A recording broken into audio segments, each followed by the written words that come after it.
কিন্তু তাই বলে আমার অবলম্বন থাকবে না, আর আমি আব্রামকে পৃথিবীতে একা রেখে যাবো? আমার আর 2-4টা বাচ্চা লাগবে না? আমার আজকে আজকে আমার মা নেই, 100% আজকে আমার মা নেই।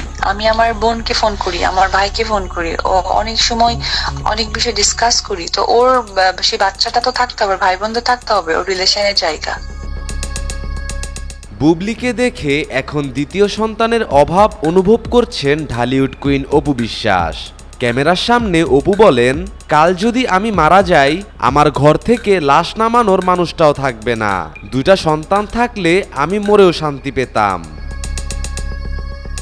তো আমার জীবনটা আমাকেই ভাবতে হবে, আর আমাকে যদি আমি না ভাবি, তাহলে আমার ভবিষ্যতে আমি যদি মারাও যাই, আমার ঘরের মধ্যে থেকে লাশ বের করার কোনো লোকটা থাকবে না। কারণ আমার বাচ্চা আগামী 10 বছর পর ও নিজের জগতে চলে যাবে। ও আদৌ আমাকে ভালোবাসবে নাকি ও ওর লাইফটা ভালো থাকবে, এটা তো ইম্পর্টেন্ট ব্যাপার। অপু বিশ্বাসকে প্রশ্ন করা হয়, আপনার তো একটা ছেলে আছেই, তাও কেন আপনি এত চিন্তা করছেন? উত্তরে অপু বলেন, যদিও কথাটা বলা উচিত না, তবুও আব্রাহাম যদি ভবিষ্যতে তার বাবার মতো আমাকে ঘর থেকে বের করে দেয়, তখন আমি কি করব?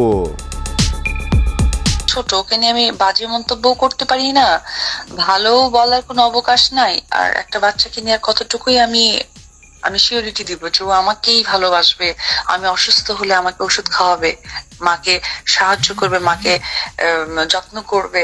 নাও করতে পারে, এই যুগের সন্তান। আমার মতে অপু বিশ্বাস সঠিক কথা বলেছেন।